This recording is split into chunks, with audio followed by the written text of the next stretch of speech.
French Revolution conjures images of the guillotine, its blade gleaming in the sunlight, a symbol of swift and merciless justice.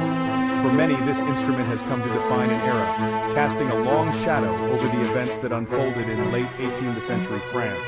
Alongside the guillotine, we picture powdered wigs and opulent salons, the trappings of a society on the brink of collapse.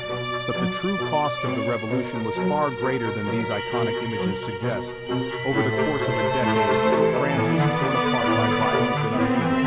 The revolution claimed hundreds of thousands of lives, not only those who met their end beneath the guillotine, but also countless others lost to civil war, disease, starvation, prison, and the relentless chaos of mob justice. Brutality seeped into every corner of daily life. Neighbors who once shared bread and laughter became bitter enemies, divided by suspicion and fear. The struggle to survive became a daily ordeal as trust dissolved, and the threat of violence loomed over every household.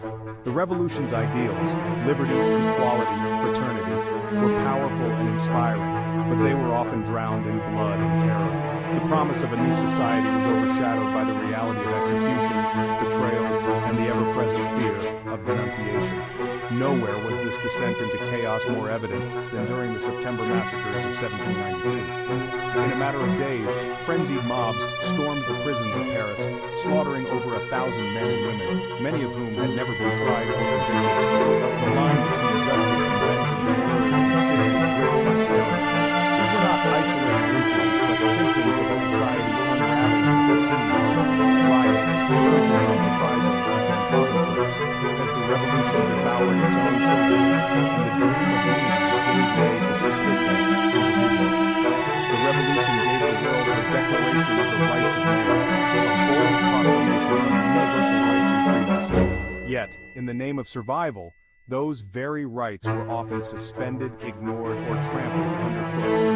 The ideals that inspired millions were tested by the harsh realities of war and fear. To truly understand the legacy of the French Revolution, we must look beyond the symbols and slogans.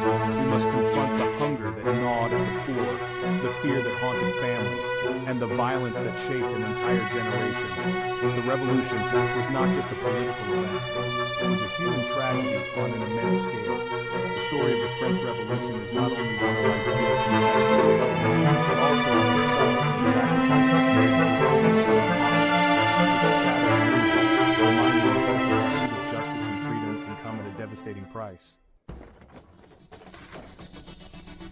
History often reduces the French Revolution to a handful of dramatic moments.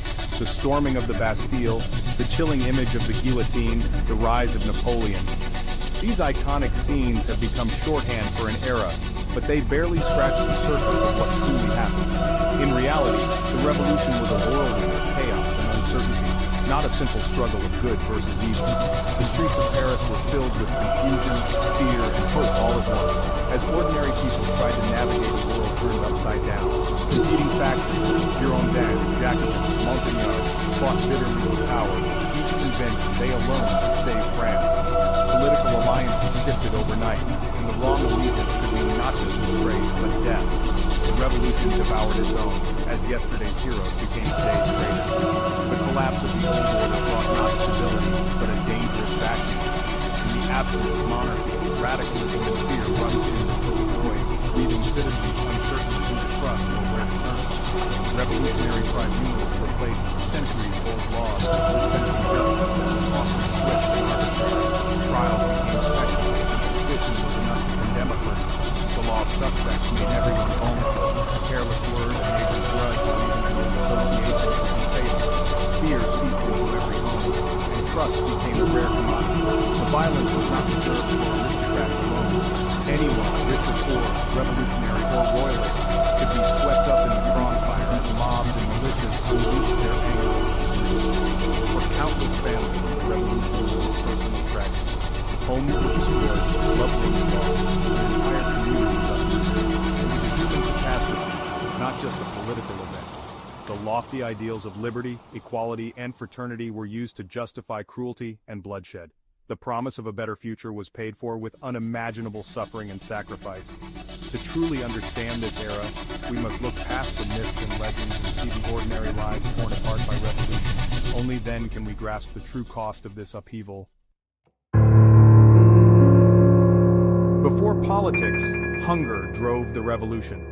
Bread was life for most French people, and when prices soared, desperation followed.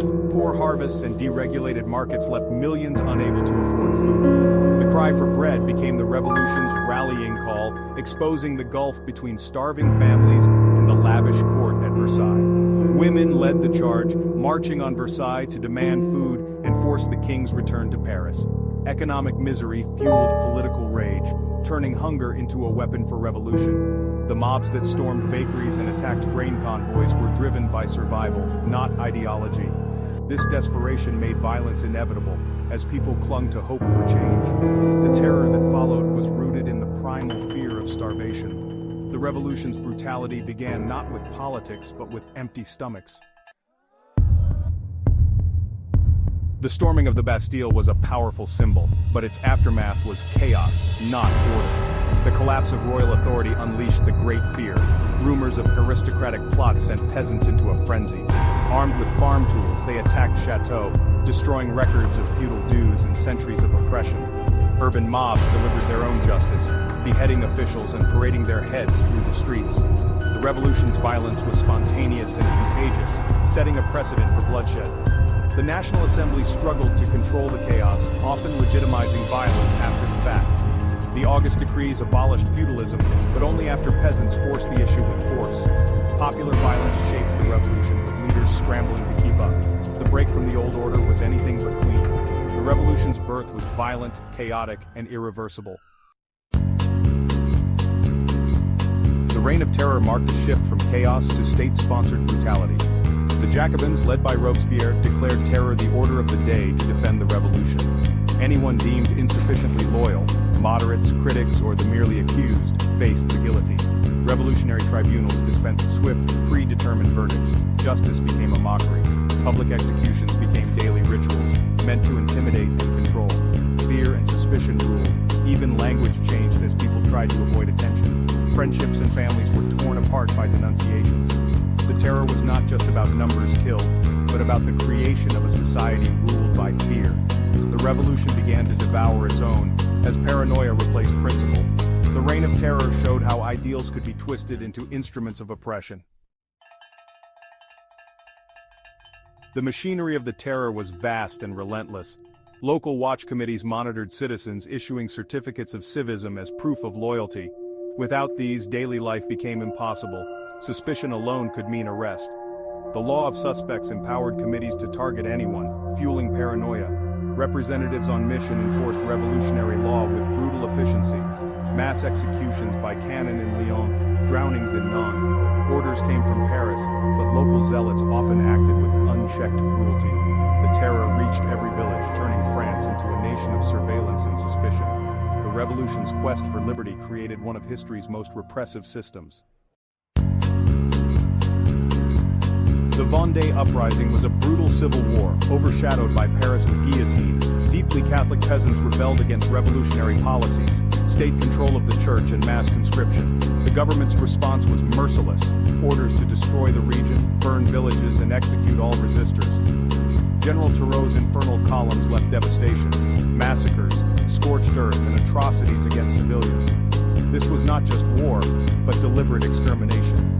Revolutionary leaders justified these horrors in the name of the Republic. The Vendée reveals how ideology can turn an entire population into the enemy. The deadliest conflicts are those fought over identity and belief. The revolution's brutality extended beyond violence to a cultural assault, de-Christianization. The church, long the heart of French life, was targeted as a symbol of the old regime. Churches closed, icons destroyed, and Notre Dame became a temple of reason. A new calendar erased Christian rhythms, and priests who resisted faced arrest or execution. For many, this was a traumatic attack on identity and tradition. Forced participation in anti-clerical rituals aimed to break the spirit of the faithful. Instead, it fueled resistance and exposed the limits of revolutionary power. The attempt to erase faith left scars as deep as any physical violence. The French Revolution changed the world, but its birth was soaked in blood and trauma. In the late 18th century, the streets of Paris echoed with cries for liberty, equality, and fraternity. Yet beneath these noble ideals, A storm of violence and fear swept across the nation, leaving deep scars that would never fully heal. The pursuit of liberty became a justification for tyranny, as revolutionaries built a system more repressive than the monarchy. The guillotine, once a symbol of justice, became an instrument of terror, and suspicion turned neighbor against neighbor. The revolutionaries, driven by hope and fear, unleashed a wave of paranoia that consumed even their own ranks. Laws like the law of suspects and the infernal columns show how ideals can lead to monstrous acts. Thousands were imprisoned or executed on the flimsiest accusations, and entire communities were destroyed in the name of unity. The countryside burned, and the echoes of suffering reached every corner of France. The revolution's true story is not heroes and villains, but ordinary people caught in chaos. Mothers seeking bread, peasants defending faith, citizens fearing denunciation. For many, daily life became a struggle for survival, as uncertainty and hunger replaced hope. The dreams of a better future were often overshadowed by the harsh realities of the present. These stories give history its truth and texture. Through faded letters and fragile memories, we glimpse the pain, resilience, and courage of those who lived through the upheaval. Their voices remind us that history is not just about grand events, but about the lives forever changed by them. The revolution's legacy lies in both its achievements and its human cost. It inspired movements for freedom around the world, but also left behind a legacy of loss and division. The monuments and memorials scattered across France are silent witnesses to both the hope and the heartbreak of those turbulent years. Studying its darker side is not to condemn its ideals, but to understand the price of change. By examining the shadows of the past, we gain insight into the complexities of revolution and the dangers of unchecked power. It challenges us to ask, how do we pursue justice without unleashing new forms of oppression? How do we honor the dreams of the past while learning from its mistakes? These questions remain as urgent today as they were centuries ago.